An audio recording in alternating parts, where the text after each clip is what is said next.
And I, as I've said, I think there's not too many people in North Bay where they have not been in some way touched or affected by cancer, just as my family was. My father died of prostate cancer, my mother died of bowel cancer. I have a younger brother who has prostate cancer. So I knew cancer was all around me.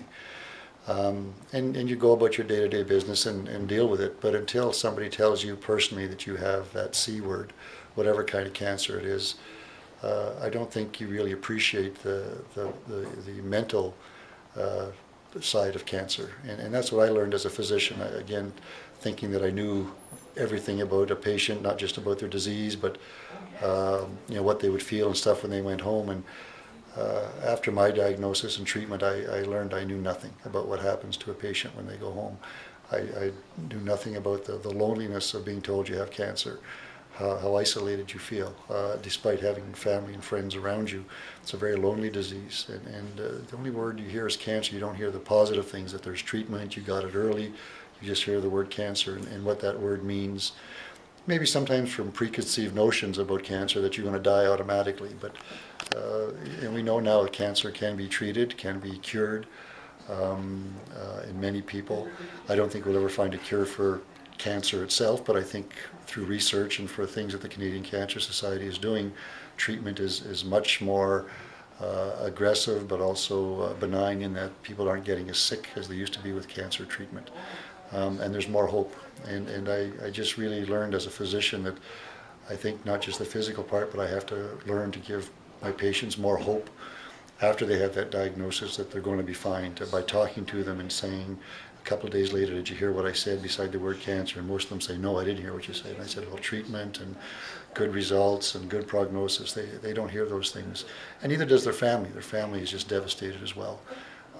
So I learned the fallout from that word cancer when somebody goes home is just a tremendous thing, and that's really what I've been trying to work on as a just not as a physician, as a friend. When I have friends or somebody who are diagnosed with cancer outside of my practice, I've learned that I can say things differently and maybe more meaningfully after what I've been through. And through your journey, when did you decide that, you know what, I have to go public with this and support the Canadian Cancer Society? Well, my wife was really, I'm a very public person. I mean, North Bay has been my community. I was born here. I had no trouble letting people know that I had cancer for a lot of reasons. I think my patients had to know. At first, they were sort of kept in the dark because, I mean, there is some privacy with this, but not knowing what was going to happen to me. I thought I was going to have surgery in 7 weeks. I'd be back to work. But then I got the news that it had spread beyond my prostate capsule, so I needed more treatment. I needed 8 weeks of radiation. So anyway, I tried to keep it, and my staff, God love them, tried to keep things contained as much as they could, but North Bay is a small community. And you have a practice of 2,000 people, word gets out pretty quick. And I was, after a while, I told my wife Heather, who has been my rock through this, that I'm not embarrassed to tell somebody I have prostate cancer. And my dad passed away from it, and like I said, my brother had it, and people had to know. And I was flattered and honored to be approached by the Canadian Cancer Society to be their honorary survivor, because I really felt that I had, as a physician, something to say that might be have a little more impact than what I originally thought. And I'm quite happy to talk about my illness, my journey, and that's part of the Cancer Society's program too. They have a mentorship program where if someone's diagnosed with something that sort of they're not getting the answers or not sure what to expect with treatment, they have people who have actually gone through treatment in cancer to sort of talk to them and say, here's what you can expect, here's what happened to me, you will survive, you will make it. So I mean, going public with it was a no-brainer for me. I couldn't be more happy to give something back to my community. Again, I've said today a couple of times, I'm embarrassed that I've never been up to the relay, but I'll be front and center this year.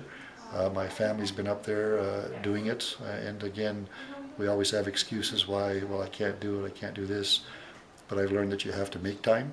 There's nothing, I think, more important than giving back to your community. And if you can get a team together, or if you can make a donation, or if you can just volunteer at the event, come and talk to the people at the Canadian Cancer Society. We always need help. I think it's a glorious opportunity to give back to your community and to have fun doing it. I heard it's a pretty special night weather permitting, and even with the bad weather, I think they make the best of it. So I'm looking forward to it. What's your message to everyone? I mean, aside from, come out and support the relay, if there's one thing that everyone has to know about this disease, what would you say? This disease is all encompassing. I mean, it affects everybody. I think the most important thing that I would say, the message that I've learned, not just with cancer, but I've learned life is very precious. Life is short. You think, oh, I'll live 80 years. That goes like that. And if you can at the end of the day make that life a special thing, not just for yourself but for your family, for your friends, for your community, I think stuff like this is a good way to start giving back to your community. But I learned that the takeaway message I have from my cancer experience, I think, beyond everything, was how precious and short life is. So the time we have, make the most of it, make the best of it, and make sure that you give something back to your community.